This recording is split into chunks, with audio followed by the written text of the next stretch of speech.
Lo estás grabando, o sea, entonces va a ser una grabación y no una transmisión, ¿no? Va a ser transmisión y grabación. Ah, ok. O sea, va a ser por si alguien quiere verlo ahorita en vivo, pero también lo van a poder ver en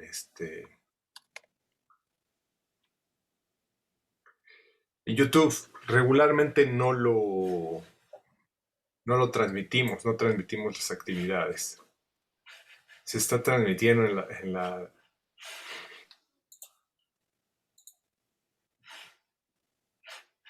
Muy raro.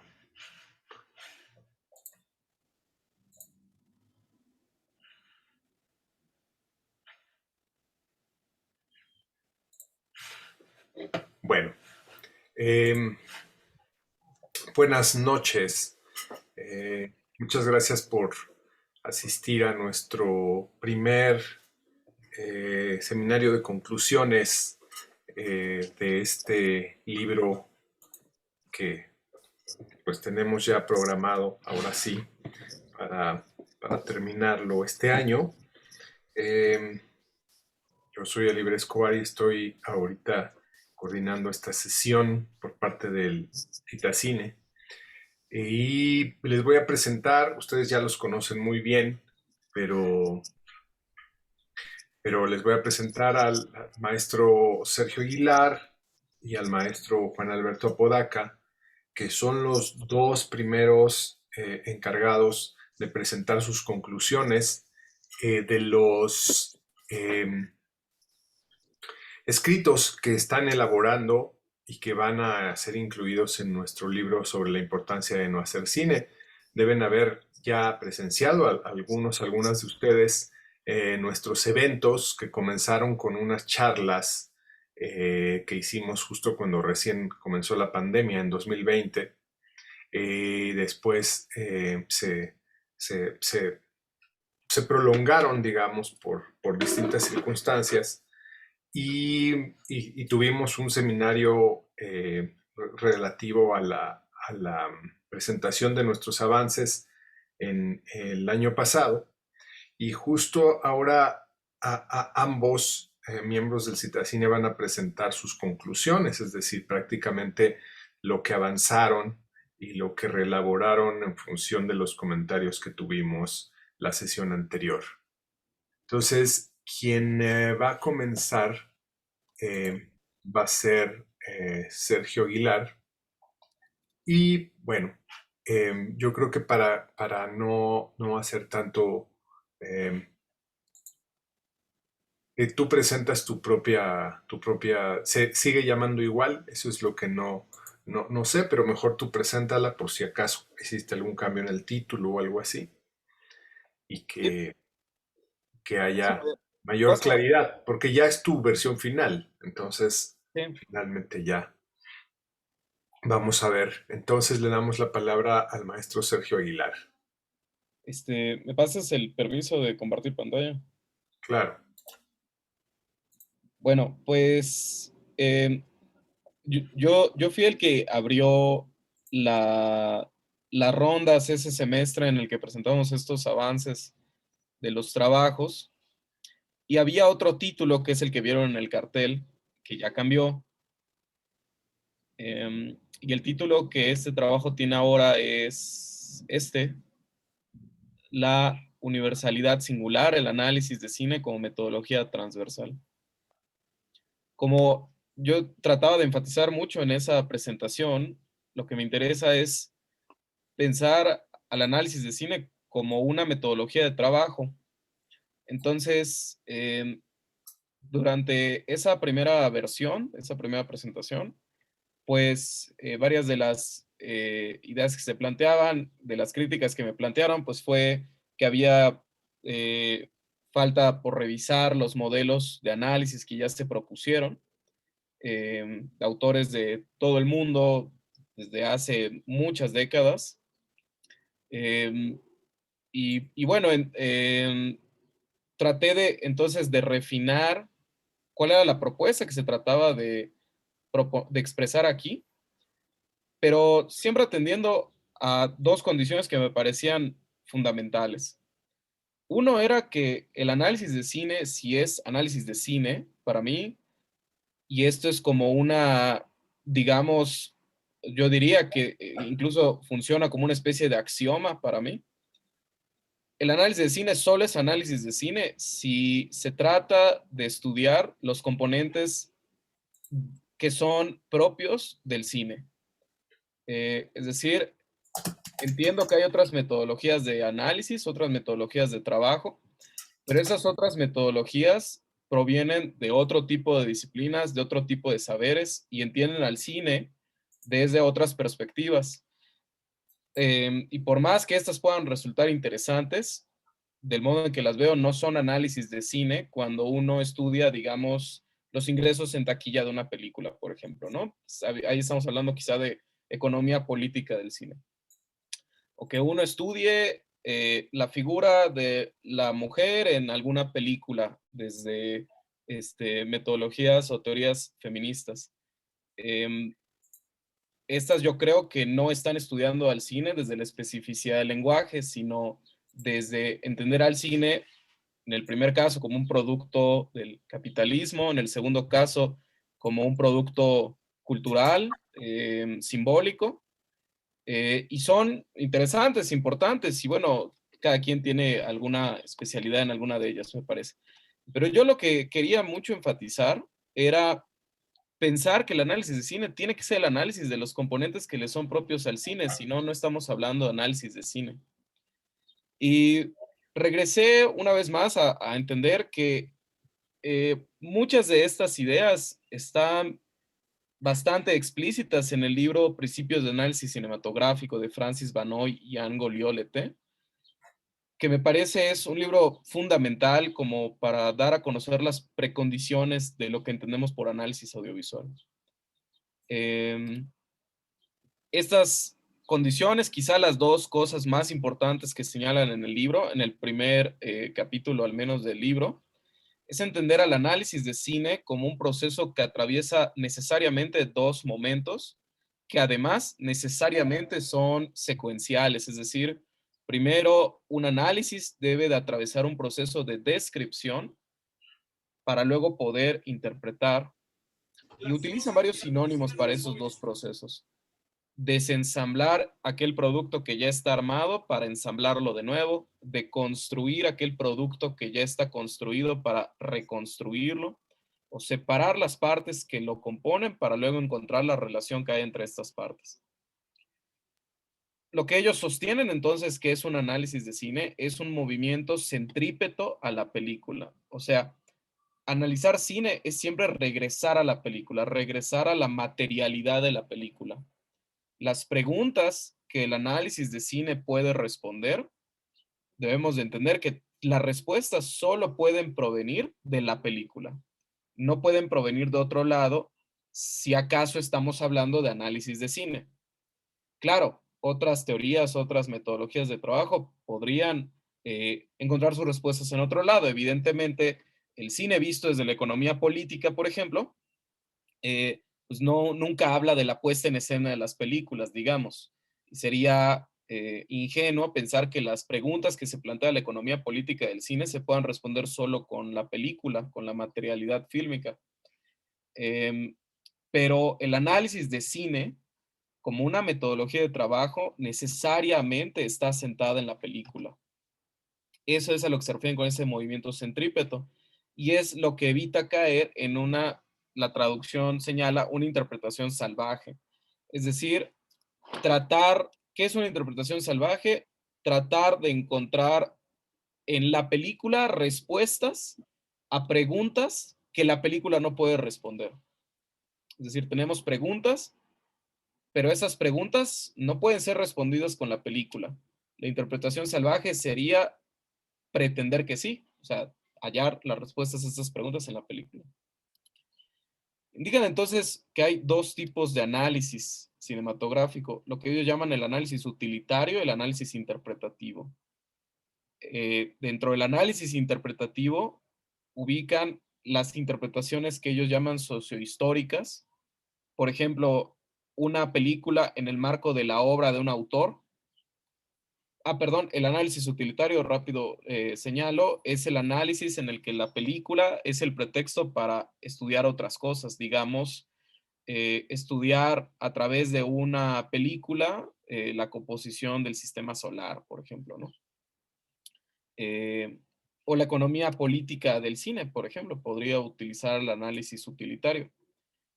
Las interpretaciones sociohistóricas, entonces serían las interpretaciones que toman el lenguaje de la película para preguntas que están en el marco de una especie de hermenéutica. Y luego ubican a las interpretaciones simbólicas, que son las que son las que son propiamente análisis cinematográfico, que se manifiestan en 4 lugares: lo que insiste, lo que se amplifica, lo que es incongruente y lo que se condensa. Estas 4 maneras en las que se configura el lenguaje audiovisual van a resonar con algo que voy a mencionar hacia el final de la presentación. Entonces, así está esta definición que propongo sobre qué sería entonces la metodología del análisis cinematográfico. El análisis cinematográfico, propiamente dicho, es estudiar el funcionamiento del lenguaje audiovisual bajo las lógicas singulares de cada producto audiovisual. Es decir, analizar un filme es analizar los modos en los que ese filme, en los que esa película en específico, hace uso de aquellas herramientas que son universales para todas las películas. Y aquí les propondré un ejercicio para explicar lo que quiero decir. Podemos pensar en muchísimas películas, que quizás sea un poco más difícil pensar en películas donde eso no pase, ¿no? Pensamos en un elemento que ubicamos claramente, un close-up o un primer plano, como le querramos llamar, como mi cara ahora mismo aquí en la ventana del Zoom, ¿no? Entonces, un primer plano es un elemento del lenguaje audiovisual que está presente en la gran mayoría de las películas. Eh, pero, entonces, eso lo convierte en un elemento, digámosle, universal al lenguaje audiovisual. Sin embargo, el primer plano nunca es solo el primer plano, es el primer plano de alguien. Nunca podemos tener un primer plano que no sea el primer plano del rostro de alguien. Bueno, el primer plano del rostro de Sergio en este preciso momento es ese momento en el que hay una lógica singular de ese uso de la herramienta universal, que es el primer plano. Así entonces se volvía importante incluir qué son estos elementos del lenguaje audiovisual. Y ahí es donde tomaba, bueno, me basé especialmente en 4 textos. El clásico de Bordwell y Thompson de arte cinematográfico, un texto también muy conocido de Joseph Maskelyk, que se llama Las 5 Cs del cine, o Las 5 claves del cine, es la traducción que hizo la ENAC hace unos años. Elementos del discurso cinematográfico de Lauro Zavala, y un artículo de Vicente Castellanos que lleva por título, déjenme nada más leerles el título del artículo, está un poquito largo, Estrategias formales de análisis cinematográfico. Entonces, bueno, encontraba que coincidían estos textos, más muchos otros de los cuales ahorita les voy a hablar de pasada, en ubicar 5 elementos clave del lenguaje audiovisual. La puesta en escena, que podemos definir como aquello que vemos en pantalla. ¿Qué elementos están dentro de la puesta en escena? Pues bueno, desde las locaciones naturales, intervenidas, recreadas, la utilería, los propios personajes son elementos de la puesta en escena, su vestuario, su maquillaje, sus estilos de actuación, todos los objetos que están ahí para ambientar o son utilizados en la película. La imagen, que responde al modo en el que vemos lo que está en el cuadro, cómo lo estamos viendo. Se están ahí de entrada, por supuesto, los encuadres de cámara, desde un plano detalle hasta un gran plano general, las posiciones de cámara, cenitales, picadas, contrapicadas, los movimientos de cámara, movimientos rotatorios de traslación o cambios de óptica, y claro, la conjunción de la composición de la imagen con la puesta en escena. digamos, cuando se construye un espacio como claustrofóbico a través del propio espacio, o sea, la puesta en escena y la imagen, cómo vemos ese espacio. Luego ubicamos al sonido, que responde a dos dimensiones, qué escuchamos y cómo lo escuchamos. Reconozco que, bueno, se podría argumentar de que en el sonido también deberíamos de distinguir a los dos, ¿no? Este, aquellos sonidos que escuchamos y el modo en el que escuchamos esos sonidos. Pero bueno, eso sería definitivamente otra discusión de un texto sobre sonido, sobre la naturaleza del sonido en el cine. Los diálogos de los personajes, la música intradiegética o extradiegética, el foley, los efectos especiales, el silencio mismo como un vehículo narrativo y los puentes de sonido también.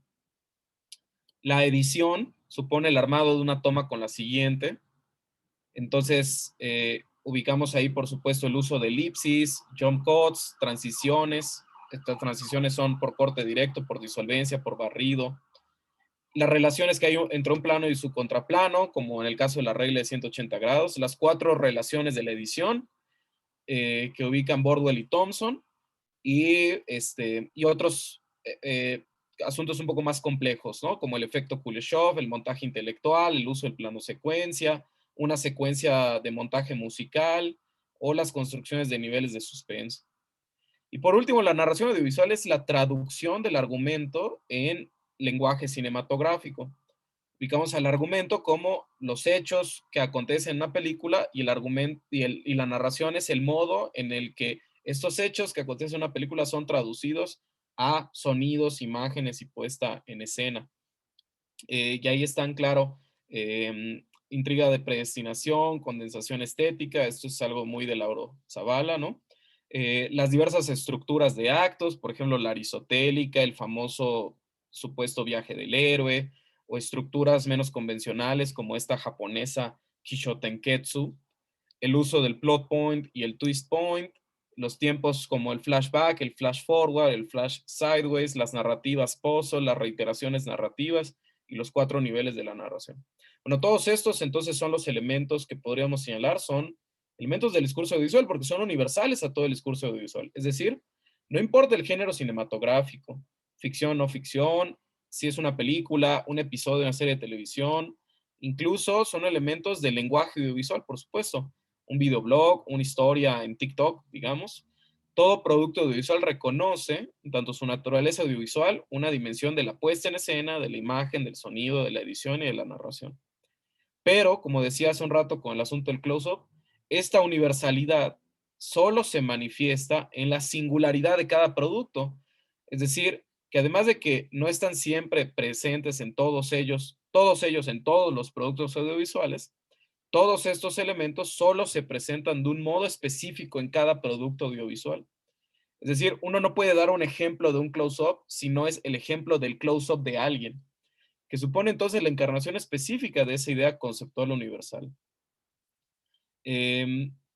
Entonces, dicho esto, parece ya hemos ubicado que el análisis cinematográfico sería estudiar cómo estos elementos se presentan en la singularidad de cada producto audiovisual.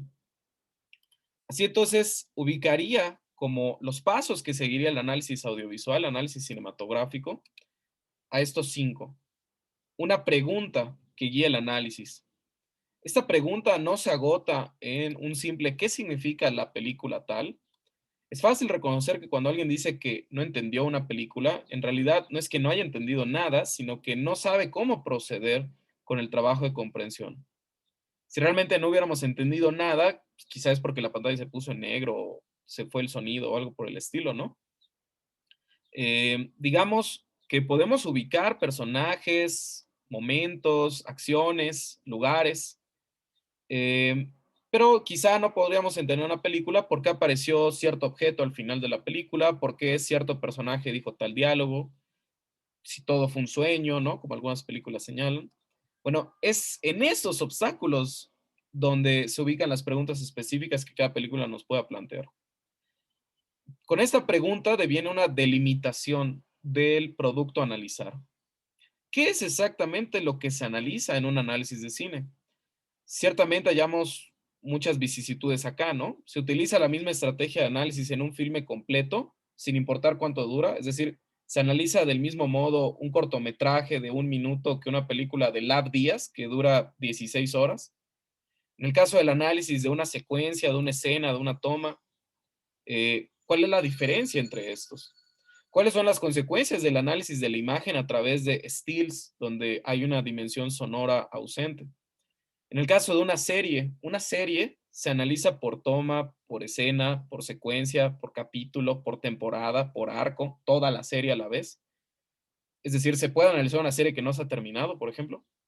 ¿Qué se hace con productos transmediáticos? ¿Son estos incluidos dentro del análisis? Bueno, toda esta delimitación del análisis supone necesariamente la elección de un punto de corte y la justificación de este corte, advertidos de sus límites y posibilidades. Después de este corte viene la descripción minuciosa de la que nos hablaban Vanoy y Goliot-Leté. Esta descripción está limitada por la demarcación que fue señalada en el anterior paso. La descripción supone una metodología propia de ciertas herramientas conceptuales y teóricas que quizá pueden privilegiar la identificación de unos elementos sobre otros. Ahorita hablaré de eso, ¿no? Es decir, ciertas teorías cinematográficas quizá ubican elementos al momento de describir la película. Por poner un ejemplo, el famoso concepto de la sutura en el cine, de la teoría psicoanalítica del cine de los 70. Un concepto que no se presenta en otras discusiones teóricas. Por ejemplo, el cognitivismo no habla de la sutura, pero esta sutura, ya sea que exista o no exista la sutura, lo importante es tratar de hacer esta descripción a partir de estos elementos que fueron mencionados previamente, o sea, los elementos que son universales a todo el lenguaje audiovisual. Cualquier discurso de una película que no refiera a estos no podría ser considerado un análisis cinematográfico propiamente dicho, en términos de lo que estaba diciendo hace un rato, sino quizá como un análisis utilitarista del cine. La interpretación es aquello que viene tras la descripción. Es en la interpretación donde adquieren su importancia fundamental las categorías teóricas que hayan guiado la descripción que antes dimos. Es aquí, claro, donde se mete la discusión teórica. Y las conclusiones son el intento de responder de manera lo más clara posible a la pregunta que se había formulado en un principio. Se valoran los resultados del análisis y de cómo éste se inserta en los estudios de cine, tal vez, o en los estudios disciplinarios en los que estemos interesados. Em, y bueno, hay una discusión aquí sobre esta secuencia. Yo entiendo que cuando vemos una película, quienes nos dedicamos al análisis, quizá la primera vez que vemos una película que nos parece muy interesante o las películas con las que trabajamos, por supuesto que las vemos una y otra y otra y otra vez. Por supuesto que estos pasos quizá no se presentan del modo evidente, ¿no? En esta secuencia. Pero yo creo que sí se presentan o deben de presentarse en esta secuencia en el texto de análisis. Es decir, por un lado, el análisis como el proceso y el otro lado, el análisis como el texto sobre cine, digamos. Y este texto sobre cine se puede presentar en cualquier tipo de producto mediático. Y ese es el punto al que yo quería llegar en la sesión pasada. Eh, en aquel semestre en el que discutimos esto, no voy a entrar en el tema, pero lo que me parecía importante era como un podcast de algo que llamaríamos crítica de cine y un artículo académico, ambos hablaban de la misma película, que es esta película de Jordan Peele, y, y ambos cubrían esta definición que estoy proponiendo de análisis cinematográfico. Ambos trabajaban el análisis cinematográfico, en tanto ambos textos, uno en una dimensión sonora, otro en una dimensión escrita, estudiaban el modo en el que la película exhibía en su singularidad aquellos elementos que le son universales a todo el lenguaje audiovisual. Así entonces, ¿cuál sería la diferencia entre uno u otro? Bueno, pues claro, el marco institucional en el que estos textos están. O sea, el marco institucional sería aquellas condiciones de producción, distribución y consumo que regulan los textos que hablan sobre cine. Podcast, un artículo académico, un videoensayo, una crítica publicada en un periódico impreso. Estas condiciones, si son condiciones que regulan ese texto, que influyen en ese texto, que tienen efectos en ese texto, necesariamente se manifiestan en la materialidad misma del texto, digamos, la duración misma, o de lo que los críticos no hablan por no dar spoilers, o lo que el académico discute teóricamente para intervenir la película dentro de alguna teoría.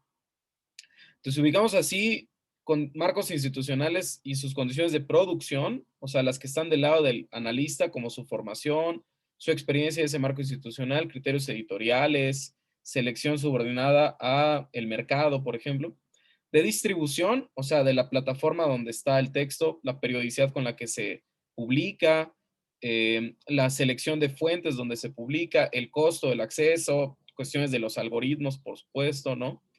Y el consumo, los que están del lado del usuario, la posibilidad de acceder al texto por múltiples vías o no, el capital simbólico que un analista tenga para el usuario, los criterios personales o de recomendación.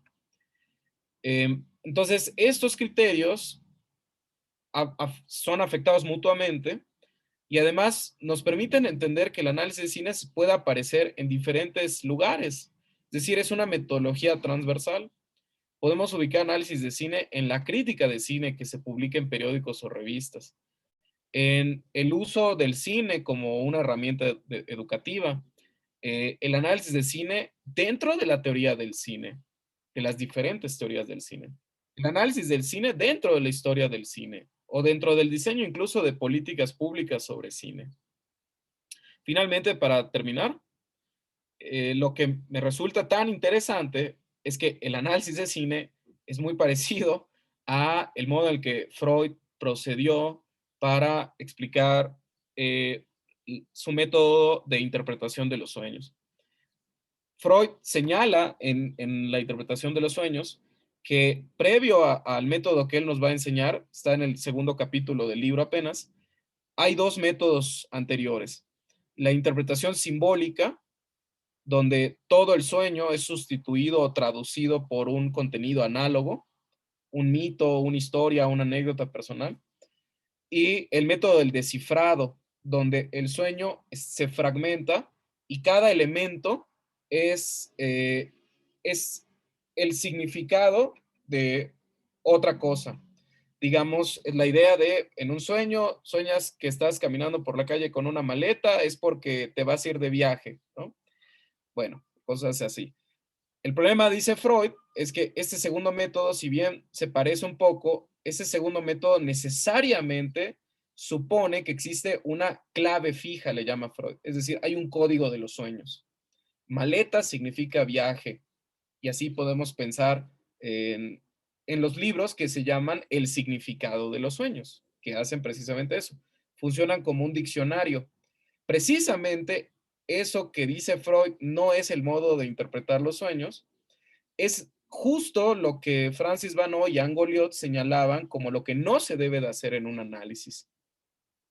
Es decir, lo que Francis Banó y Anne Goliot señalaban es que creer que el análisis se reduce a una especie de diccionario sería creer que todos los contrapicados señalan inferioridad, todos los colores rojos señalan amor y cosas por el estilo, ¿no? El problema de esto es que no atendemos entonces a la singularidad de cada producto audiovisual. No atendemos a que cada producto audiovisual nos puede proponer una nueva manera de entender el lenguaje audiovisual. Hacer análisis cinematográfico como diccionario no es hacer análisis cinematográfico en realidad.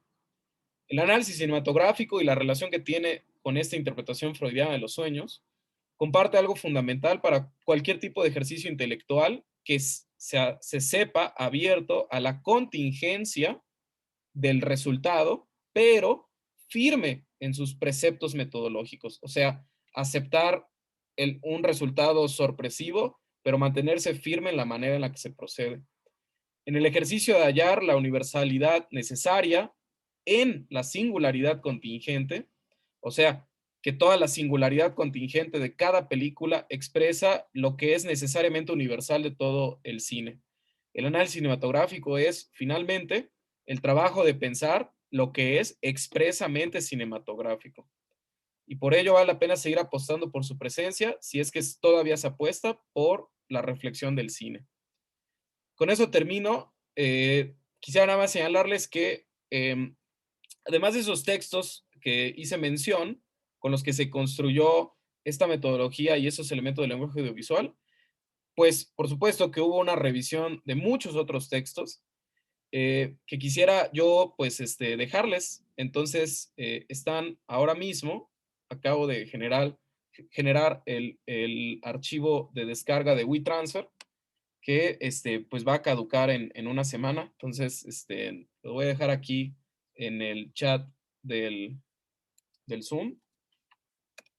Y bueno, con eso estoy terminando, ¿no? Esos textos son con los que se construyó este trabajo y son precisamente como se llama la carpeta, textos introductorios al análisis cinematográfico. Y bien, pues ahí terminamos.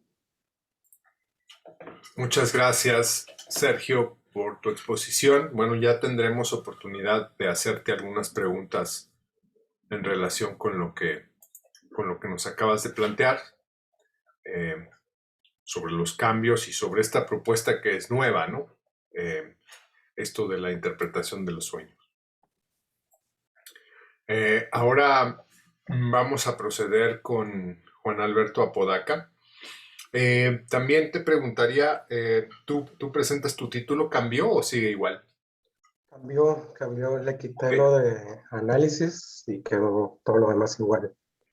Pues si quieres entonces preséntalo y ya te doy la palabra. Bueno, comparto la presentación.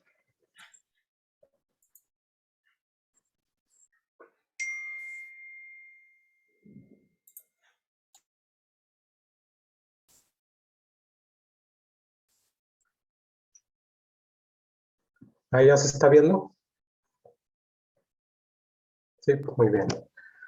Bueno, después de todo el trabajo de esto, como ya mencionaba el líder, de pues ya unos años de estar reflexionando en esto, y más el último seminario que presentamos avances, de algunos comentarios que me hicieron acá y de seguir revisando como el tema, pues delimité por cuestiones prácticas, ¿no? Ya ustedes, ojalá al final haya algunos comentarios, porque va más en ese sentido como práctico para enfocarme, como dicen por ahí, que mientras menos es más, ¿no? Se puede profundizar un poco más. Entonces, al principio lo había pensado como el campo, digamos, muy bordusiano el rollo del campo de la crítica y el análisis cinematográfico, algo así. O sea, buscar un poco, por un lado, hacer como una especie de mapeo de gente que estuviera haciendo este trabajo, que hubiera hecho en algún momento, pero me interesaba mucho más la cuestión de personas que estuvieran activas, ¿no? Que en los últimos 10 años, por poner como un número, ¿no? Y al empezar a hacer, ahorita voy a platicar un poco del método, etcétera, pero al empezar a hacer como todo el trabajo de revisión, investigación, pues caí en el momento en que me estaba llevando todo eso a la crítica. O sea, la idea de crítica estaba ahí como mucho más recurrente, más interesante para mí en lo que respecta al campo de la crítica de cine en Baja California, ¿no? Entonces, del título aquel al día de hoy, pues ahora se llama Ni tan cerca de Hollywood, que es la misma propuesta, y crítica y análisis, perdón, crítica cinematográfica en Baja California, ¿no? Es lo que estoy modificando aquí. Bueno, un poco el contexto, en Baja California estoy posicionándome en los últimos 15 años, ¿no? No estoy haciendo un trabajo historiográfico, o sea, no me estoy yendo quién fue el primero que dijo, se le ocurrió hablar de crítica de cine, no, eso sí es algo mucho más actual, ¿no? En los últimos 15 años estoy haciendo ese corte.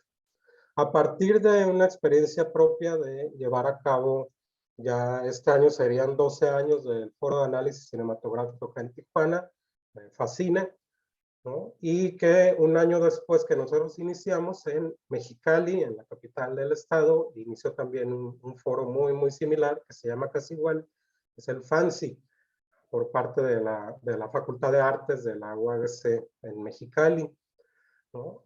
A la par como de estos dos eventos en donde pues está concentrado el FACINE en análisis cinematográfico, ¿no? En estudio, reflexión, avance de investigación, lo que todos ya conocemos por análisis cinematográfico, y el FANSI incluso en su nombre lleva la pertinencia ahí porque es el Foro de Análisis y Crítica Cinematográfica, ¿no? O sea, así se llama, el acrónimo de FANSI es eso, Foro de Análisis y Crítica Cinematográfica. A pesar de eso, en todos estos años, prácticamente no se han presentado trabajos de crítica en ese evento en Mexicali.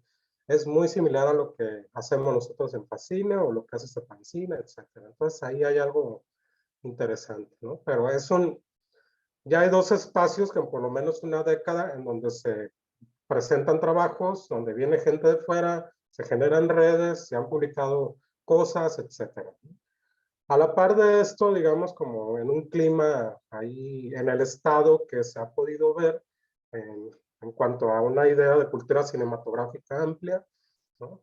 Han surgido blogs, han permanecido blogs también por varios años, videoblogs también de manera efímera, que de repente están como sonando mucho, luego dejan de funcionar, algunas revistas electrónicas, algunas personas que viven aquí en la ciudad o en Baja California, pero participan en revistas o en publicaciones en otros lugares, ¿no? Publicaciones académicas, publicaciones respaldadas por instituciones como el Centro Cultural Tijuana, y algo que ha sido bien importante también son los espacios formativos a nivel licenciatura, que en los últimos años, a partir, por ejemplo, en la Facultad de Artes de Mexicali, a partir de 2008 se inaugura la licenciatura en medios audiovisuales, que ha sido un espacio importante para el FANSI, para un festival de cine que se hace allá también, y pues obviamente para la formación de estudiantes. Aquí en Tijuana hay 3 licenciaturas ya al día de hoy de cine, directamente de cine, al mismo tiempo de varias licenciaturas que hay en comunicación, ¿no? En donde también se trabaja esta cuestión del análisis, la crítica, la realización, etc.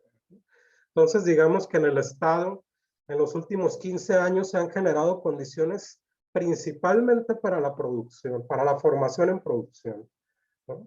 Y dentro de esa formación en producción, de repente, a mí también me ha tocado como, pues, dar clases y participar en talleres, diplomados en las mismas universidades, eh, para dar clases de análisis, de historia del cine, de crítica, de escritura, etcétera, ¿no?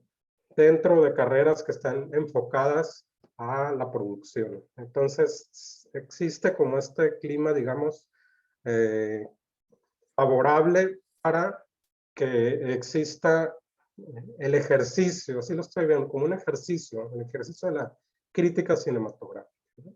Eso como un contexto muy amplio. Ahora, la delimitación de mi trabajo, bueno, también al ir avanzando, lo que ya comentaba hace un momento, pues me concentré únicamente, estoy ya concentrado ahorita en el campo de la crítica cinematográfica en Baja California, que ha habido algunas situaciones ahí, los iba llamando en Baja California, ¿no? Delimité también, ¿por qué me interesa delimitar esto aquí? Bueno, por varias situaciones. Una de ellas, me interesa un poco descentralizar, o por lo menos, no descentralizar, pues, ¿quién soy yo para descentralizar algo? Más bien como colocar a discusión esta idea de la centralización que existe del ejercicio de la crítica cinematográfica, ¿no? En el país, ¿no? Y esa descentralización, es decir, al hablar y al posicionar un poco lo que se hace en el ejercicio de la crítica o la reflexión en torno al cine en Baja California, ¿no? Estamos hablando de una especificidad geográfica, tanto geográfica como política y cultural. Ahorita ahondaré un poco en eso. Y también esa descentralización supone que las personas que se dedican a ello están trabajando de manera empírica, la mayoría de las veces, con saberes interepistémicos. Eso quiere decir que mucha gente de Ciudad de México, ¿no? Ha venido aquí a Tijuana o a dar cursos, a dar talleres, ¿no? Hay gente que se va a otra ciudad, se va a Estados Unidos, se va a España, se va a Ciudad de México, etcétera, a formarse, ¿no? Y entonces regresan acá o desde aquí, después de la pandemia también nosotros sabemos que se incrementaron mucho los cursos, talleres, etcétera, de crítica, de realización de un montón de cosas. Entonces, al conversar con algunas de las personas con las que platiqué sobre este tema, ¿no? Algunas de las formaciones en los últimos años han sido así, ¿no? Entonces, sí es importante el formarse en otros lados y, digamos, aterrizar ese conocimiento al ejercicio ya situado aquí en Baja California, ¿no? Y la delimitación entonces está mucho más centrada en un trabajo empírico, es un trabajo cualitativo. Trabajé con 4 personas hasta ahorita, probablemente incluya más, ya dependiendo del tiempo que tenga, pero ahorita ya tengo bastante material con haber conversado, entrevistado a 4 personas, ¿no? Y lo que me interesa aquí posicionar, esta idea es saberes interepistémicos y de lugares de enunciación. Pues los lugares de enunciación, pues sabemos que viene de la crítica literaria un poco también, pero también se ha colocado como en la de Walter Mignolo de la crítica colonial al mencionar que es importante cómo nos estamos posicionando nosotros, desde dónde estamos hablando, ¿no? No nada más en la posición geopolítica, sino una posición también generacional, intergeneracional, con diversos saberes también en medios, ¿no? Y con diversos saberes de género, etcétera, ¿no? Entonces, ese trabajo empírico cualitativo, o sea, al trabajar con personas y hacer entrevistas y saber un poco más de su vida, no nada más de su trabajo, ahí estoy tratando de colocar esta idea de los lugares desde donde están enunciando, de dónde se están enunciando, ¿no? También lo de saberes interepistémicos, pues también es una propuesta ahí se me olvidó el nombre, pero bueno, ahorita me acuerdo, también viene como de la crítica colonial, ¿no? En donde nosotros no nos podemos quedar, es decir, tenemos que usar, en México, por ejemplo, tenemos que recurrir a los críticos, a la gente que escribe crítica de cine, ¿no? En Ciudad de México, o sea, no nos podemos hacer güeyes y decir, bueno, vamos a leer únicamente lo que se produce acá en Baja California, en otros lugares, cuando prácticamente hay muy poco, casi no hay nada. Hay que recurrir a eso. Hay que recurrir a teoría también de otros países, gringa, europea, donde sea, ¿no? Para entonces generar este cruce de saberes, ¿no? Por ahí va. Ahora, la crítica cinematográfica ya a partir del trabajo, o sea, el trabajo como más empírico de revisar información y hablar con gente, etcétera, pues la estoy delimitando en este tipo de ejercicios, ¿no? En reseñas, comentarios, recomendaciones, ensayos sobre una o un grupo de películas, series u otros productos audiovisuales. Y la crítica cinematográfica en Baja California está centrada mucho más en el ejercicio periodístico, independientemente de que formen parte o participen en medios, digamos, tradicionales de comunicación, ¿no? Se vislumbra como un ejercicio de crítica periodística, ¿no? Aunque hagan ensayos, aunque hagan, ¿no? Por ahí va la cosa. Entonces, ¿cuál fue el método con el que trabajé y los criterios? Bueno, lo primero que me parece bien importante, pareció muy importante es, bueno, el orden aquí está invertido. Primero la revisión documental, ¿no? A partir de una revisión documental, esto quiere decir del trabajo de gente que hace un montón de cosas acá, de revisar blogs, de revisar videoblogs, de revisar algunos podcasts, de columnas en medios tradicionales como periódicos, el Z, el Frontera, la bueno, el Imparcial ahora, ¿no? Medios de aquí, de la región de Baja California, ¿no? Me concentré en buscar algunos perfiles que me parece que abarcan como cuestiones más amplias, ¿no? Desde una cuestión generacional, ¿no? Que han estado en diversos momentos, pero que están activos en la actualidad. Entonces, primero es una revisión documental. Después, el método también me interesó mucho la experiencia. Aquí también me posiciono yo a partir de la experiencia que tengo ante el tema, ¿no? Porque por varios años escribí crítica de cine de manera así autodidacta con prácticamente todas las personas con las que platiqué, ¿no? Tratando de emular la forma de cómo escribían o cómo decían las cosas algunos críticos que yo leía, ¿no? Y durante 5 o 6 años que estuve activo en un medio tradicional de acá de la región, bueno, estuve en Rosarito, también aquí en Tijuana, pues dejé de hacerlo, ¿no?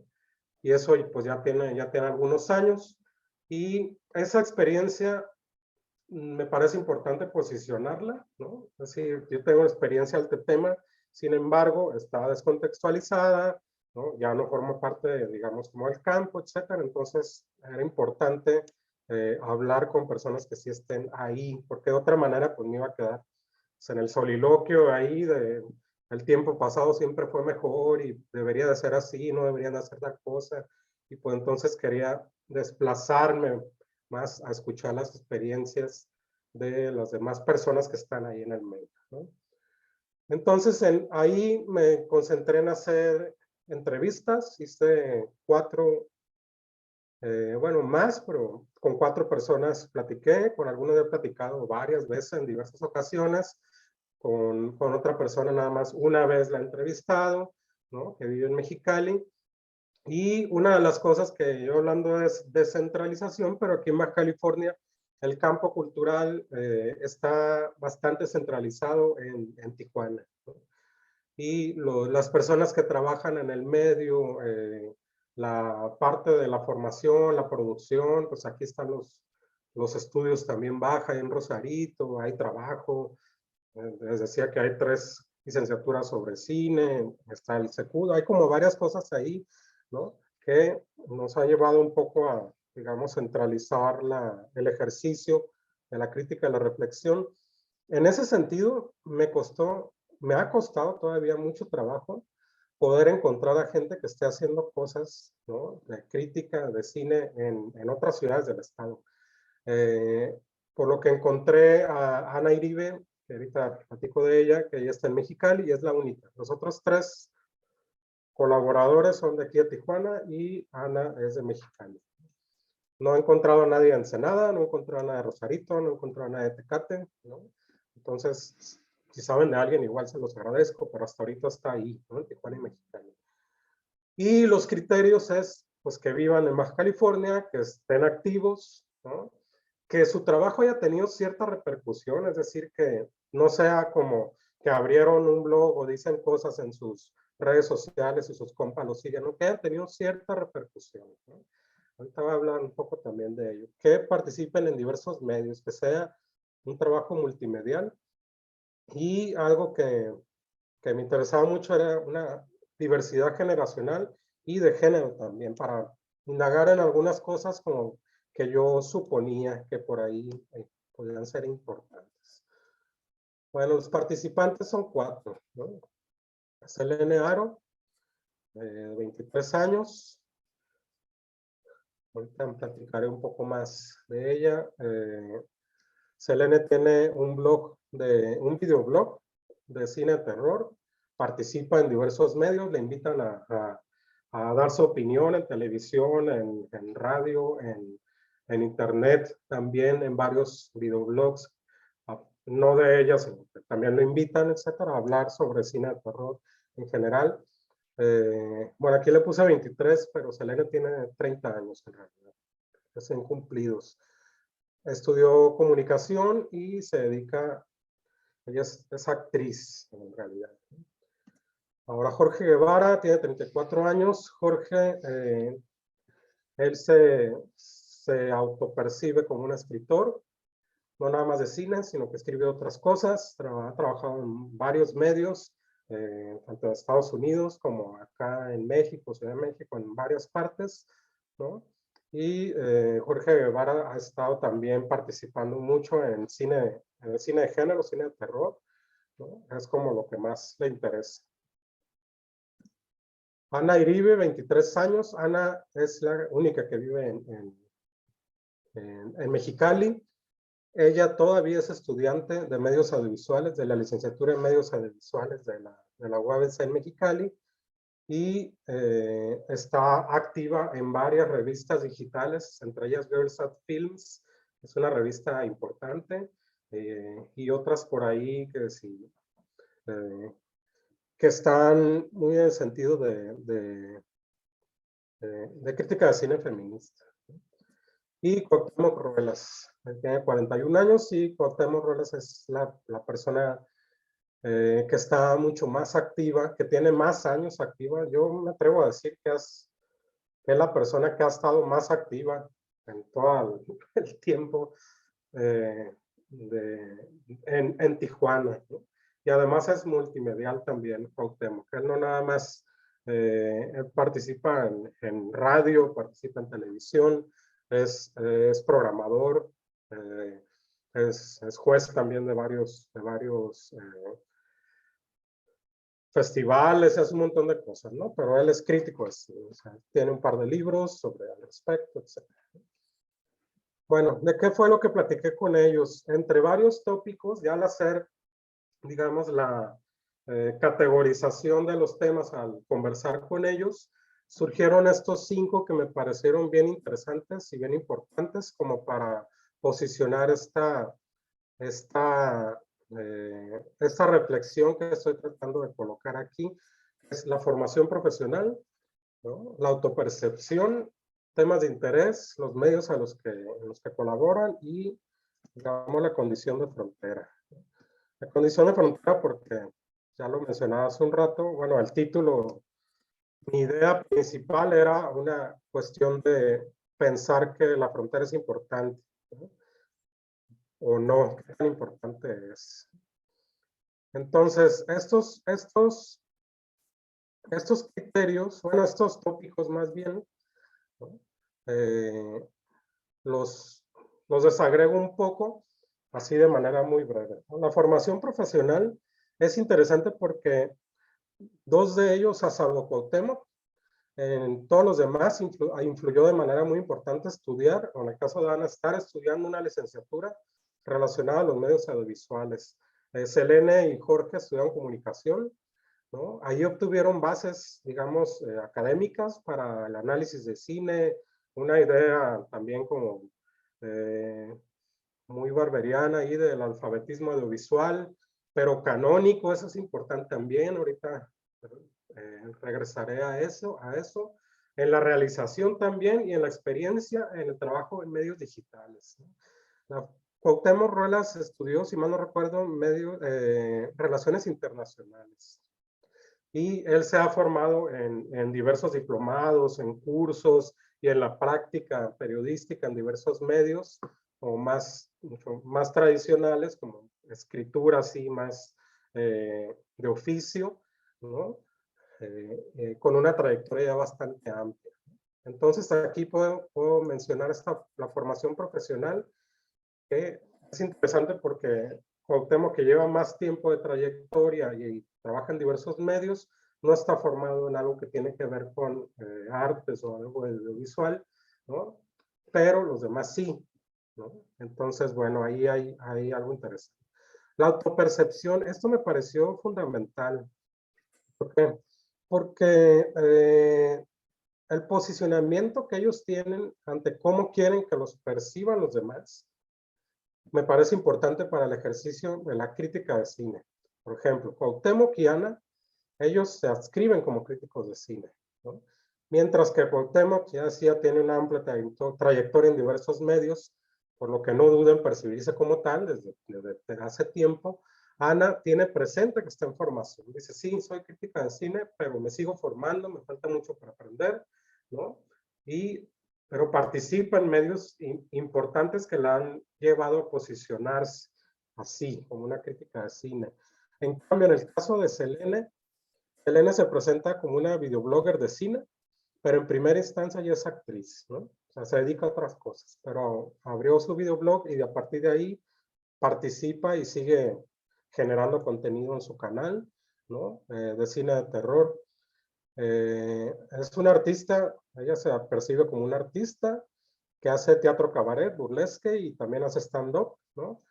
Por lo que el hecho de siquiera mencionar la crítica de cine, cuando le pregunté qué piensas de la crítica de cine, me dice, me parece algo de la vieja escuela, ¿no? Me parece que al hablar de crítica de cine ya es algo como obsoleto.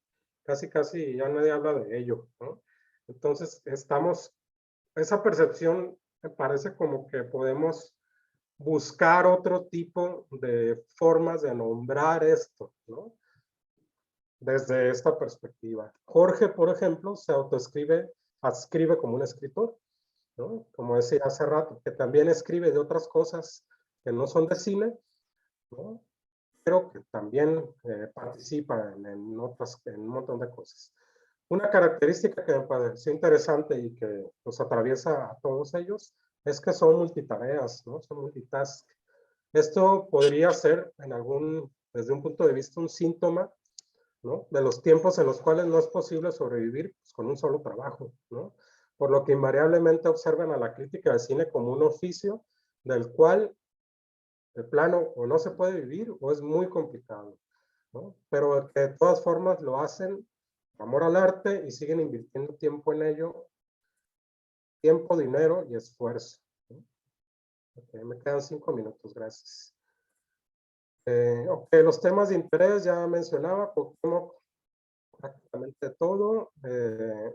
Jorge Selene es cine de terror y Ana está más concentrada en una mirada feminista del cine.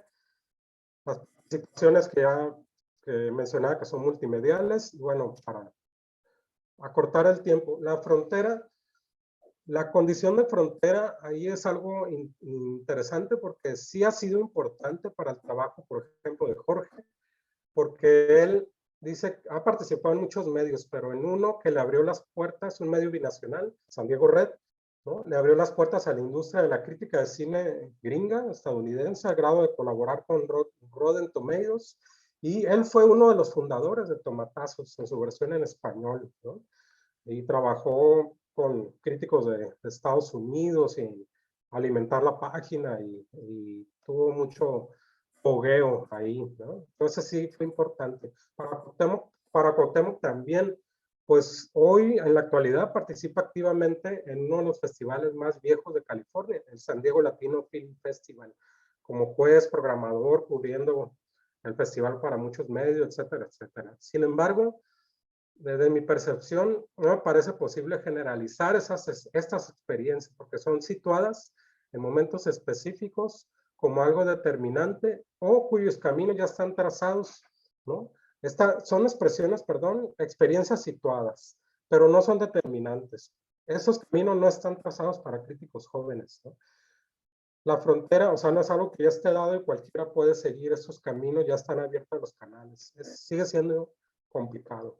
La frontera entonces sí influye, pero depende de diversos factores. Entre ellos hay dos que me parecen bien importantes, que es ser transfronterizos, o sea, que tenga la dinámica del cruce, ¿no?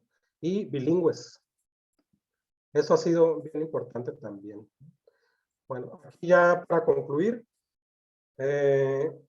hablar del oficio de la crítica de cine en Baja California, o sea, todas estas reflexiones me han llevado a eso, hablar de un oficio, ¿no?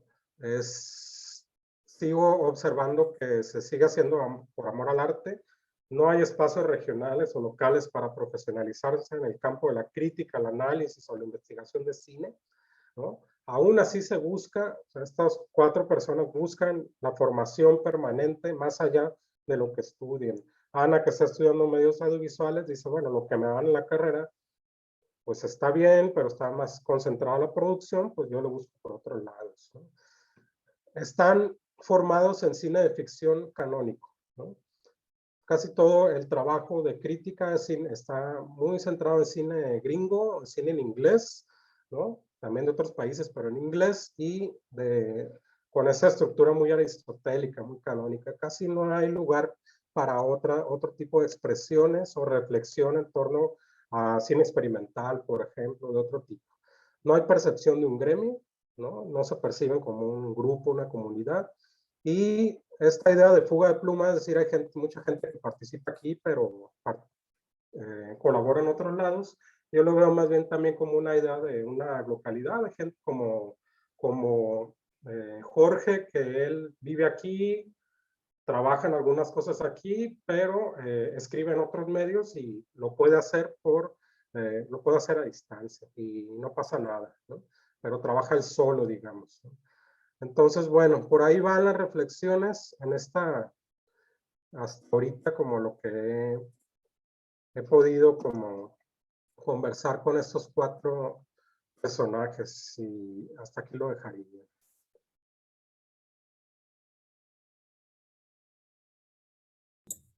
Muy bien, Juan, muchas gracias. Eh, pues, como hemos visto, para quienes están siguiendo el trabajo,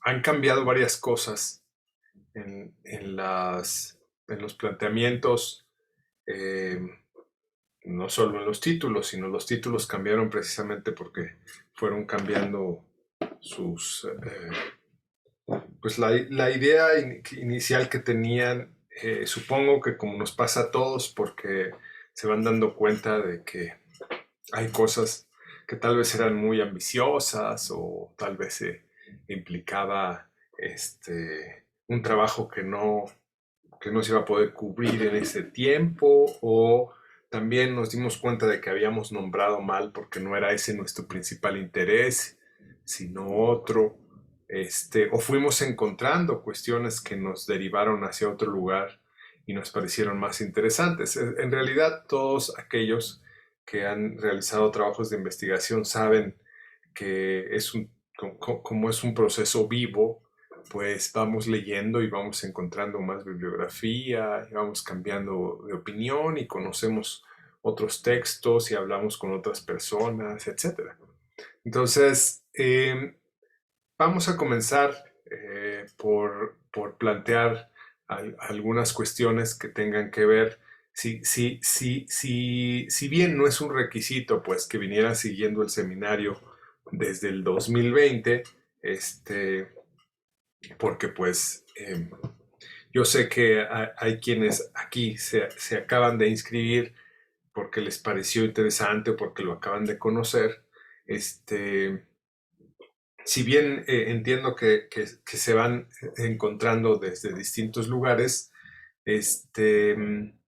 preferiría entonces, por eso, que primero les hicieran las preguntas eh, quienes acaban de conocerlos o acaban de conocer su trabajo o vieron esta exposición por primera vez, y ya después pasar a las preguntas puntuales de quienes ya las habían visto y a quienes les llamaron la atención algunas cosas nuevas o algunos replanteos. Entonces, ¿quién quiere participar, hacer alguna pregunta, que tenga curiosidad por el trabajo que están haciendo, por el tema, por la metodología?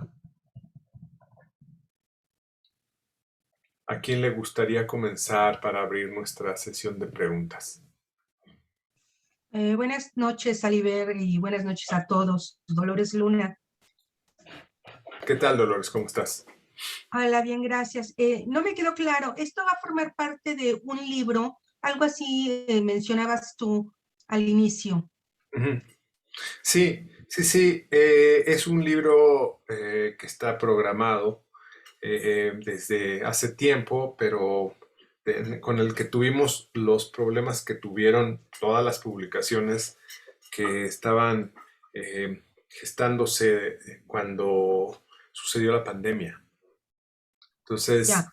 es prácticamente, digamos, nuestro seminario fue un poco el seminario de rescate de ese libro, porque la gente ya teníamos todos los articulistas y habíamos hecho una convocatoria y demás, y de repente con la pandemia, pues la gente ya no pudo sostenerlo. Entonces, tuvimos que entrar nosotros. Inicialmente nosotros no estábamos incluidos en este libro.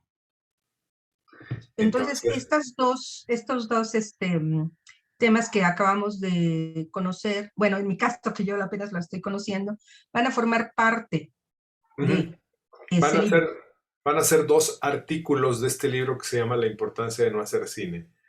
Y que consiste, como su nombre lo indica, en escribir sobre cine en lugar de hacer cine, porque para nosotros es muy importante tanto la crítica como la investigación, ¿no? Ok, Entonces, entonces en total 12 artículos.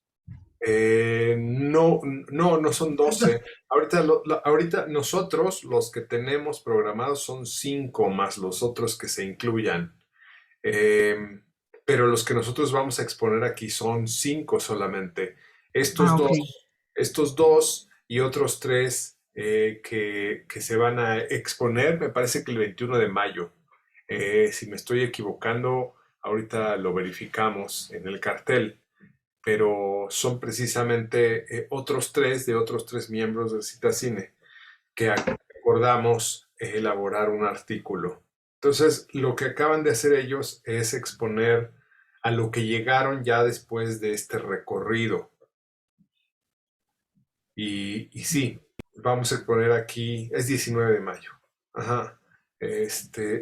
Sí, es que le cambié porque hoy es 21, ¿no? Estaba justo al revés. Sí, Este, sí.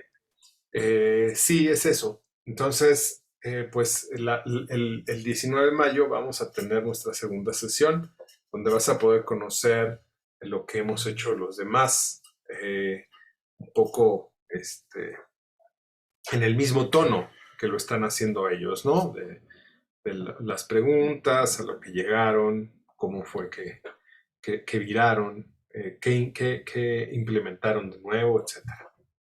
Ok. Bueno, muchas gracias. Sí. Quién más quiere participar con los temas que están planteando Juan Alberto y Sergio? Supongo que si les llamó la atención el título del seminario o los títulos de sus exposiciones, era precisamente porque venían buscando algo así, ¿no? Algo que tiene que ver con esos temas. Entonces, pues ahorita tenemos unos minutos para hacer algunas preguntas.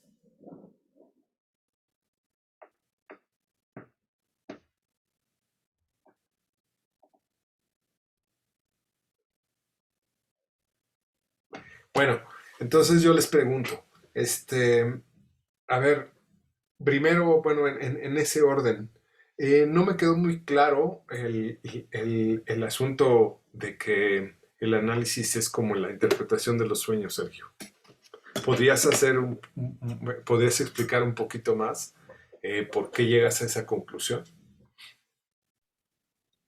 Es decir, ¿por qué, o sea, por qué tú crees que, como tal como lo dijiste, lo voy a parafrasear, tú me corregirás, que el análisis cinematográfico no debe ser hecho de manera universal o algo así, y se tendría que hacer prácticamente de manera singular? O sea, esto implicaría, porque digo, yo realmente no concibo así el análisis, concibo así la teoría psicoanalítica del cine, pero no el análisis en general, digamos, desde las distintas perspectivas metodológicas. Pero ¿podrías explicarme por qué?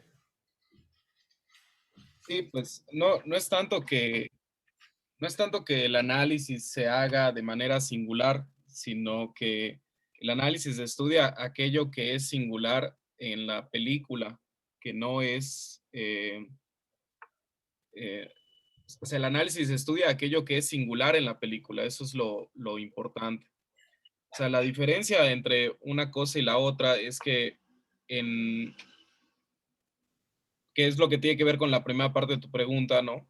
Es que eh, ese, ese método del que hablaba Freud, que él le llama el método del descifrado, lo que él dice es que el sueño se fragmenta, o sea, no se toma como un todo, sino que se divide en partes. en los objetos, en las acciones, en los personajes que aparecen en el sueño, pero que lo que él identifica como una interpretación incorrecta de los sueños es asumir que estos elementos siempre son fijos en su significado o en su sentido. Entonces, cada vez que un sueño dice una u otra cosa, digamos, en un sueño aparece una maleta o un perro, Freud llorando en una fuente o lo que sea, siempre va a significar Z cosa, ¿no? El problema de esa interpretación, dice Freud, es que uno tiene que asumir que la clave fija, el código, el diccionario que nos dice qué significa cada palabra, qué significa cada fragmento del sueño, pues no tenemos garantías de que eso funcione, de que eso sea así, de que eso sea cierto. Entonces lo que él dice es, está bien lo de fragmentarlo, pero se tiene que entender en la lógica de cada soñante. Él dice eso, ¿no? Que le queda muy claro que los mismos elementos que él escucha varias veces en los sueños se refieren a cosas diferentes para cada persona. Podríamos como usar una especie de analogía, ¿no? Todos soñamos con maletas, digamos, pero no significa la maleta lo mismo para todos los sueños de todos nosotros, ¿no? Y lo que me parece importante, o sea, ¿cuál es la relación que tiene eso que ver con el análisis cinematográfico? Es que el análisis cinematográfico sería estudiar el sentido, continuando esta analogía que puse, de la maleta en el sueño de cada quien. Y eso es justo la advertencia que dan Vanoy y Goliot en el libro. O sea, uno no puede hacer análisis de cine como si fuera un diccionario donde cada elemento significa X cosa que ya está dada de antemano. Por ejemplo, la infame idea de la psicología del color, ¿no? Como le llaman muchos estudiantes y personas con las de las que he escuchado alguna ponencia en un congreso o algo por el estilo, ¿no? Que el color rojo significa amor y cosas así de ingenuas, ¿no? Eso es el diccionario o la clave fija. El diccionario para Vanoy y Goliot o la clave fija para Freud. Entonces, bueno, lo que me parece interesante es que Freud apuesta por eso, por una lógica para cada sueño. Cada sueño tiene una lógica propia, aunque hayan elementos que puedan aparecer en diferentes sueños. Incluso de la misma persona, el mismo elemento no necesariamente significa la misma cosa. Entonces, en el cine eso sería, o sea, el análisis de cine, del modo en que lo entiendo, sería estudiar el funcionamiento, digamos, de un close-up en esa película. O sea, ¿cuál es el rol que tiene el close-up en esta película? ¿Cuál es el rol que tiene las locaciones en esta película? Digamos, queremos estudiar la puesta en escena de Tim Burton, pensé ahorita, ¿no? Alguien que es muy famoso por eso, ¿no? La puesta en escena, las locaciones en la película de Beetlejuice, ¿no? Entonces, bueno, locaciones hay en todas las películas tienen locaciones naturales, recreadas, etcétera, ¿no? Pero estudiar las locaciones en el cine de Tim Burton es estudiar cómo la idea de la locación, para qué sirve una locación en el lenguaje audiovisual, es manifestada por el cine específico de Tim Burton, o mejor aún, claro, por la película específica que estamos estudiando. Entonces, no es que el análisis sea singular, sino que es singular en cada película el uso del lenguaje audiovisual.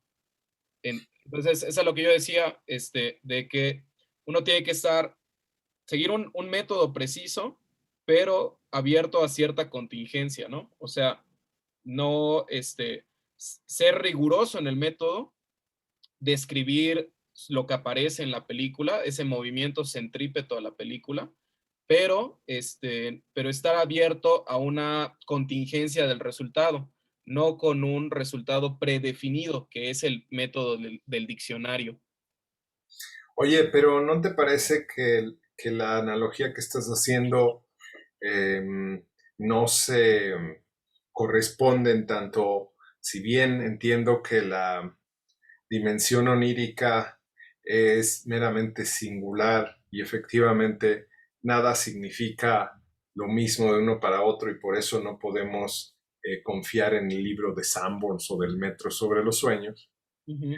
En el cine, en tanto un director, eh, digamos, un director promedio que estudió en una escuela de cine y tiene conocimientos, adquirió conocimientos técnicos y sobre el lenguaje, para expresar determinada idea, va a pensar en una convención de representación y por lo tanto esa convención a través de la cual va a expresar esa idea no va a ser una cuestión singular, sino va a ser, va a corresponder a lo mejor a una tradición, a una tendencia, a una, incluso, a una cuestión formularia, es decir, las expresiones, y pues tú las puedes ver en muchas películas comerciales, no son en realidad cuestiones a las que tengamos que escuchar, mirar, analizar, interpretar de una manera particular como se haría en un sueño a descifrar. Es decir, hay cosas que son meramente convencionales, que se resuelven de determinada forma porque así se aprendió o porque así se quiere y que intentan comunicar o intentan traducir o intentan provocar una experiencia específica. Eso es lo que no logro entender. Por qué tendría entonces yo que decir, hay este paneo, hay este fuera de campo, hay esta solución que le dio al final? Hay que pensar qué habrá significado para el director o qué habrá querido decir, cuando en realidad me parece que hay muchas películas que son trabajadas desde convencionalismos y sería un desperdicio de tiempo estar pensando qué querrá haber dicho si en realidad parece que la consistencia discursiva de esa película nos muestra que lo que quiso decir es lo que quisieron decir 100 películas antes al respecto. O sea, no entendería por qué tendríamos que complicarnos tanto si en un cine como por ejemplo el cine comercial de Hollywood, pues prácticamente hay resoluciones que son típicas desde hace décadas. Es decir, ¿por qué habríamos de complicarnos así?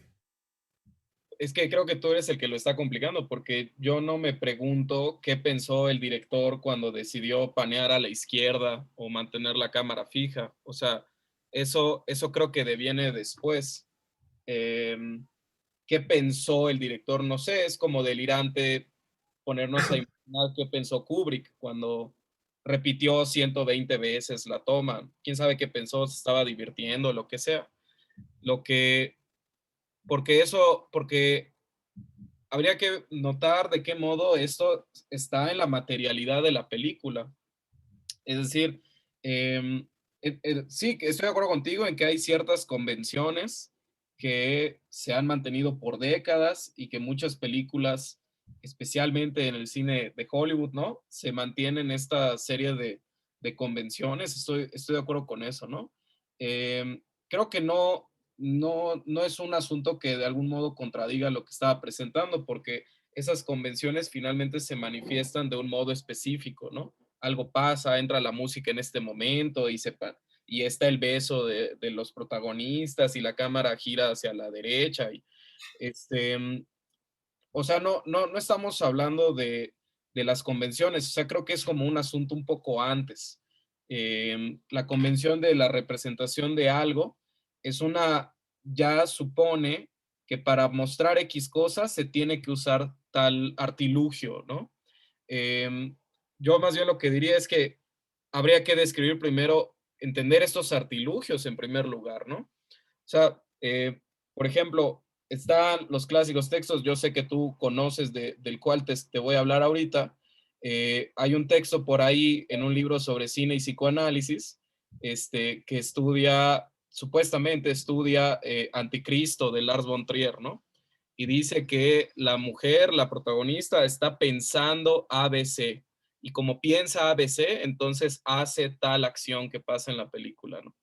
Claro, evidentemente eso es una idiotez, porque eso no es análisis de cine, porque está inventando cosas en la película. La película no hay una voz en off o algo por el estilo, ¿no? Entonces, es decir, no está evidenciándose en la materialidad de la película la interpretación que esta persona quiere darle de la película, quiere darle a la película. Entonces, lo que yo trato de señalar es que cualquier interpretación que se tenga que dar la película se tiene que regresar a esa materialidad de la película, ¿no? Y esta materialidad se expresa en elementos que son propios de la imagen, de la puesta en escena, de la edición, de la narración, del sonido. Entonces, creo que lo que tú dices, estoy de acuerdo con lo que tú dices, pero no siento que contradiga, porque este, tú tal vez digas, ¿no? Bueno, lo que Bordwell y Thompson hicieron en ese otro libro que también es famoso, ¿no? Del cine clásico de Hollywood, o hasta Tom Gunning tiene ese otro libro sobre donde analiza con computadoras películas del cine mudo y cuántas de estas películas inician con un plano secuencia y demás, ¿no? Está bien, o sea, todo eso, me parece que lo que precisamente señala es que el análisis de la materialidad fílmica, el análisis de lo que es propiamente cinematográfico, solo puede emerger de los modos en los que se expresan, en los que se expresa la película utilizando las herramientas que le son propias al discurso audiovisual, ¿no? O sea, ese es como el punto al que quiero llegar, ¿no? Eh, ya el sentido o el uso, digamos, estético y político de estas herramientas, me parece que esto ya es una dimensión teórica que estará en discusión desde diferentes teorías del cine. Una idea ranceriana del cine, una idea bodriana del cine o gigekiana del cine, quizá tendrían diferentes interpretaciones de la misma película, pero yo creo que el único modo de sostener que estas tres interpretaciones, que incluso se podrían contradecirse, son análisis de cine, es porque están reconociendo elementos que están en la materialidad audiovisual, ¿no? O sea, ese es como el fundamento del asunto, ¿no? O sea, si no se está hablando de los elementos que están en la materialidad audiovisual, entonces no es un análisis de cine, como yo le llamo propiamente dicho. Será otro tipo de discusión. Ok. Bueno, ya lo leeré en tu artículo, a ver cómo se justifica en realidad. Me sigue pareciendo un poco confuso, pero supongo que también ya en la escritura, como siempre hay más tiempo y hay otra forma de estructurar, quizá eso logre ser más consistente. Y ya nada más una pregunta para Juan, porque hay algo de lo que habló que me, que me parecía llamativo en términos de lo que yo estoy investigando, este, y tiene que ver, a lo mejor para ti no es trascendente, pero te lo pregunto como solamente una hipótesis que puedas tener, porque yo tengo las mías, pero quisiera conocer las tuyas. ¿Por qué los críticos de cine, tal como señalaste, que no se acercan a los congresos? Es decir, como que no les interesa la investigación, entiendo por qué no les interesa, porque en realidad no están en ese campo y para hacer crítica no necesariamente se requiere utilizar como estos métodos, estas vías, estas herramientas, ¿no? Son otras formas en las que no solo se produce, sino se legitima también la crítica. Sin embargo, me pregunto incluso por qué se llega a concebir que pueda haber congresos de crítica, cuando quizá a los críticos no les interesa discutir entre ellos. Me lo pregunto justo porque tú dices que has trabajado como crítico varios años, ¿no? Y has estado inmerso en ese campo. Yo estoy totalmente ajeno a ese campo, nunca he practicado, y ya he dado mis razones y además entiendo o supongo que es una práctica muy compleja Pero me parece que, a mí me parece que no hay lugar allí como para hacer debates en términos coloquiales, como los de los coloquios de investigación. Pero no sé qué piensas tú. Sí, gracias por la pregunta, hipótesis.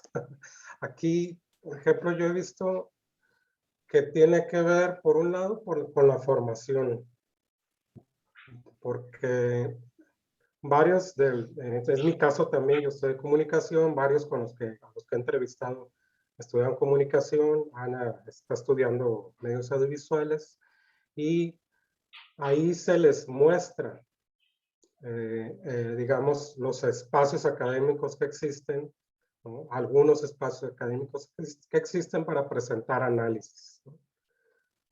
Y trabajan ensayos en función de eso también. Yo creo que la formación sí es bien importante para quien esté como en el campo de la crítica, pueda estar también en el campo del análisis o participe en congresos.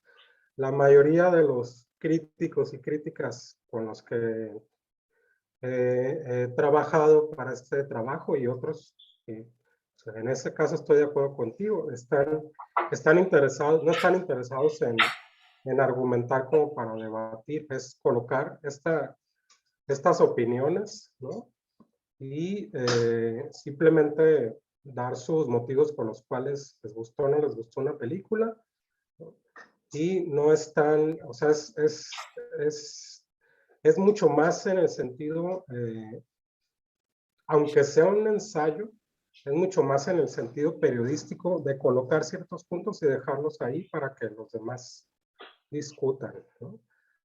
Sí, aquí en Baja California yo me he topado mucho con eso de varios compañeros y compañeras que escriben, ¿no? Pues el Fascine tenemos ya 11 años haciéndolo, Mexicali ya van para 11 años también y nunca han participado, ¿no? Y siento yo que les impone el medio. Dicen, bueno, lo que yo hago es mi opinión, lo que yo hago es lo poco que sé, ¿no? No estoy formado como cuestiones más académicas, no conozco de teoría, les impone el medio, ¿no? Pues Aunque sí lo sepan, ¿no? eso es lo que tú, eso es lo que tú infieres o es lo que te han dicho. Es lo que me han dicho. Ya, Sí, por eso te lo preguntaba, porque obviamente pues yo no estoy haciendo entrevistas, no estoy haciendo trabajo de campo, pero sí en la construcción de mi artículo, lo que hice fue consultar a los críticos y a los investigadores desde sus libros, ¿no? Y obviamente hacer hipótesis en relación con cómo funciona cada uno de esos campos, pero por supuesto que este no es un tema que está en mi artículo, por supuesto, pero me surgió la pregunta a partir de lo que dijiste, de que sí había un espacio. Hay que recordar que nosotros abrimos un espacio para eso en 2019. Y si fueron críticos, y de hecho porque nuestra convocatoria era para eso, desde ahí empezó esta idea de la importancia de no hacer cine, es decir, de juntar, ¿no? Pero también es cierto, por lo que yo he visto, que pues sí son dos campos que parece que no se quieren cruzar, ¿no? O parece que no interesara cruzarse. Una de las respuestas de por qué no es la que acabas de dar, pero supondría también que habrá críticos que no responderían así, sino que tendrían algunas otras razones por las que no. Y también creo que pues hay demasiada imaginarización de eso, es decir,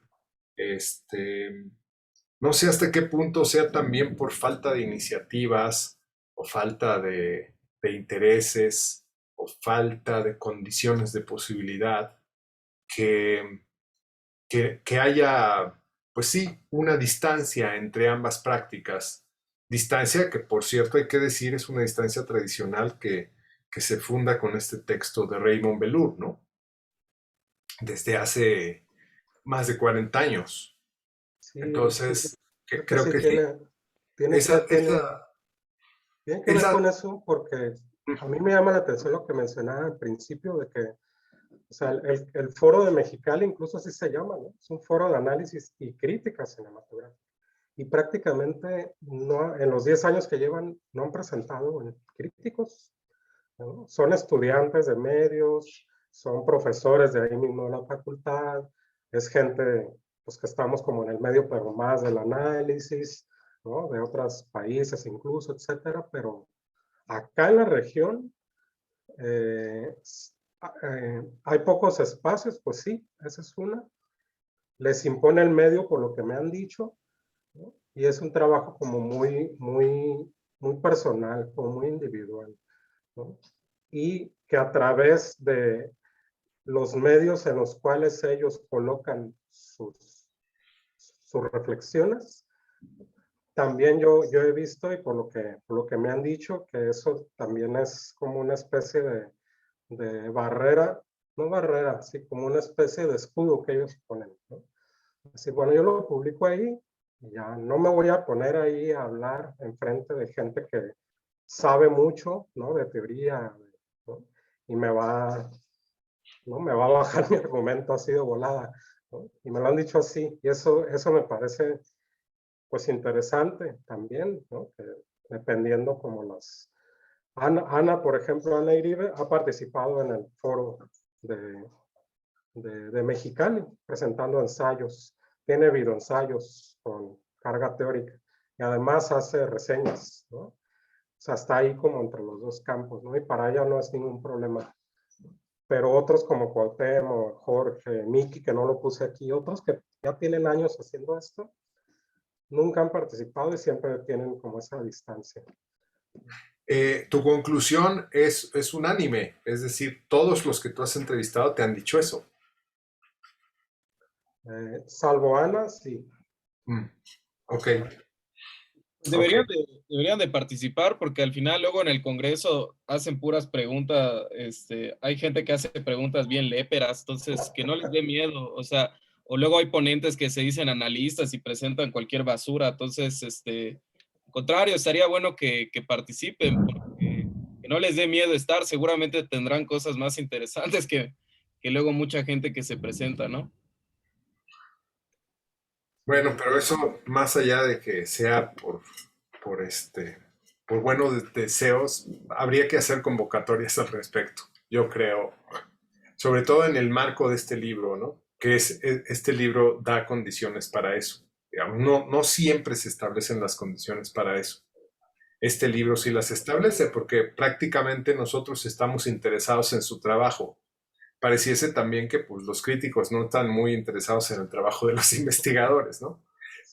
A nosotros nos interesan, pues a mí me interesan porque me hace enigma, digamos, cosas que me pregunto, pero también me interesa como investigador, es decir, al investigador siempre le interesa como sistematizar la información, dar respuestas o hipótesis o explicaciones o encontrar razones, etcétera.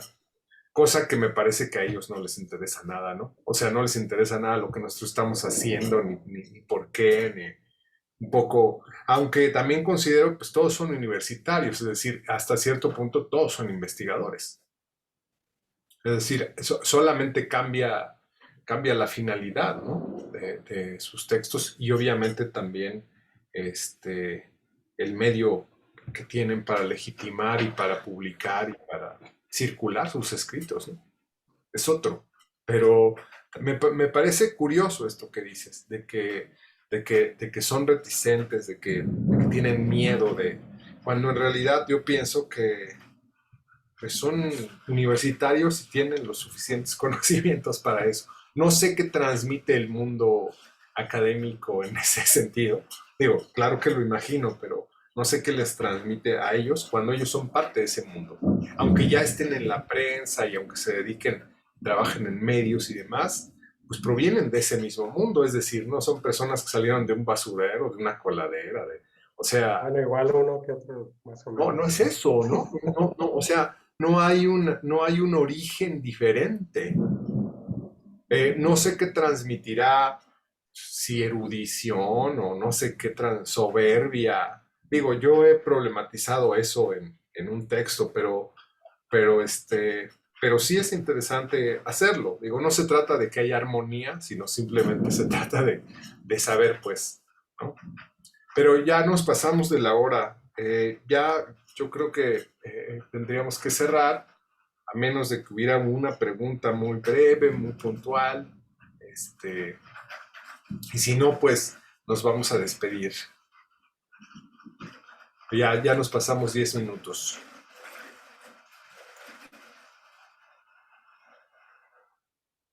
Bueno, pues entonces, muchas gracias por su presentación.